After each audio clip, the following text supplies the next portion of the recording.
Hello everyone, welcome to my YouTube channel special academy. तो कैसे हैं आप सब? आई होप आप सब बढ़िया होंगे। तो देखिए, आज हम भक्ति काल के उदय के बारे में यहाँ पर डिस्कस करेंगे।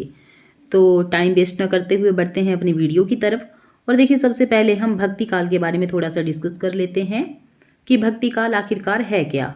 तो देखिए, जो भक्ति काल है वो भारत में ये पनपा है।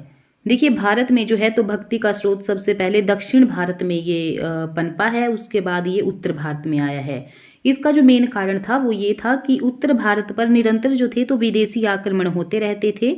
जैसे इन आक्रमणकारी जातियों में कौन कौन थे, जैसे यूनानी थे, शक थे, हूण थे, अरब, तुर्क, ये सब यहाँ पर आक्रमणकारी जातियाँ भारत में प्रवेश कर रही थी। और इसके विपरीत क्या था, जैसे ये दक्षिण भारत है तो दक्षिण भारत में इस साइड भी समुद्र है, इस साइड भी, तो यहाँ पर कोई भी विदेशी जो हमारा यहाँ पर लगती है सीमा, वो किसी के साथ नहीं लगती, बल्कि ये समुद्र के साथ ही है। तो यहाँ पर क्या था कि जो दक्षिण भारत है उसको विदेशी आक्रमणकारियों का सामना नहीं करना पड़ता था। किंतु जो उत्तर भारत था यहाँ पर, तो उत्तर भारत के गहरे सामाजिक भेदभाव ने क्या किया, भारतीय हित चिंतकों को चिंतनशील बना दिया। और इसी जातीय संघर्ष ने भक्ति आंदोलन को क्या किया, जन्म दे दिया। और देखिए, दक्षिण भारत में क्या है कि आचार्य रामानुज ने शास्त्रीय पद्धति पर सगुण भक्ति का निरूपण किया था।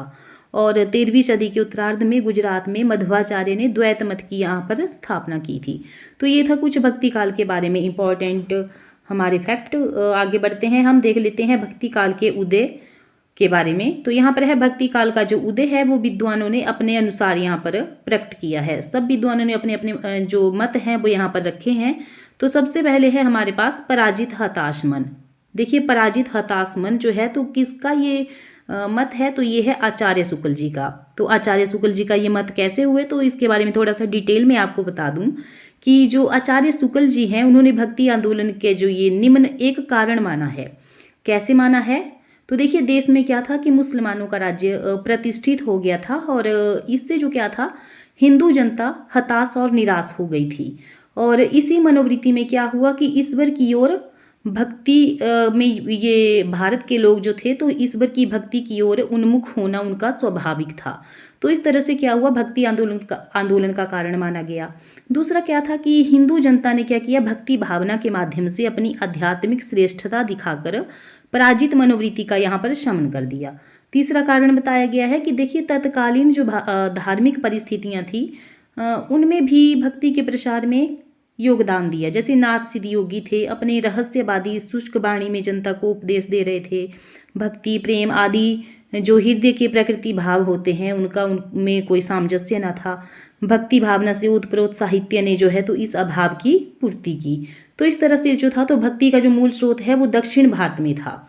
देखिए, क्वेश्चन आ भी सकता है कि जो भक्ति का मूल स्रोत है वो कौन है, तो दक्षिण भारत जो है तो भक्ति का मूल स्रोत जो है तो माना जाता है।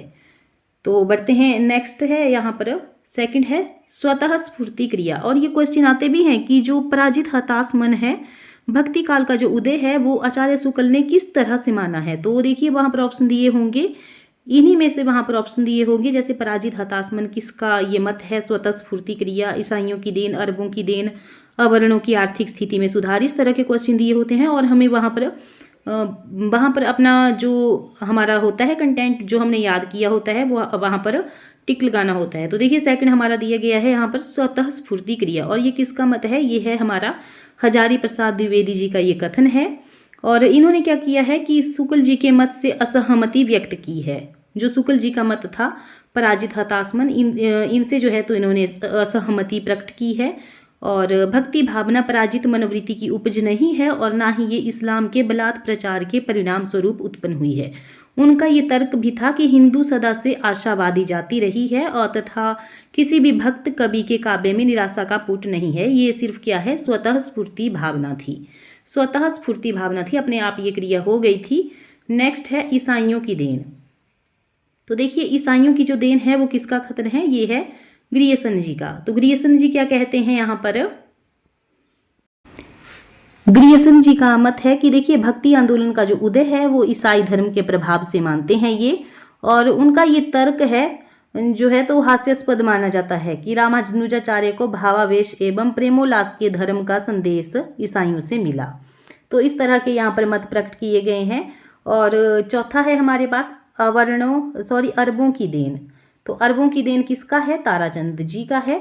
और अवर्णों की आर्थिक स्थिति में सुधार, ये किसका कथन है? तो ये है प्रोफेसर इरफान हबीब का ये कथन है, अवर्णों की आर्थिक स्थिति में सुधार। और लास्ट है हमारे पास बौद्ध धर्म की क्षयग्रस्तता। तो ये किसका कथन है? ये है डॉक्टर सतीश चंद्र जी का, बौद्ध धर्म की क्षयग्रस्तता एवं सूफी संत का प्रभाव। तो इस तरह के यहाँ पर देखिए मत प्रकट किए गए थे। तो सबसे पहले था हमारे पास पराजित हतासमन, ये किसका था? आचार्य शुक्ल जी का था। स्वतः स्फूर्ति क्रिया, ये किसका था? हजारी प्रसाद द्विवेदी जी का। ईसाइयों की देन था ग्रियसन जी का। अरबों की देन था ताराचंद। अवर्णों की आर्थिक स्थिति में सुधार, ये था प्रोफेसर इरफान हबीब जी का। बौद्ध धर्म की क्षयग्रस्तता, ये था डॉक्टर सतीश चंद्र एवं सूफी संत का प्रभाव। ये जो थे तो 6 हमारे पास भक्ति काल के उदय के कारण माने गए हैं। और आज की हमारी इस वीडियो में इतना ही। वीडियो आपको कैसी लगी कमेंट बॉक्स में ज़रूर बताएं। मिलते हैं नेक्स्ट वीडियो में। Thank you.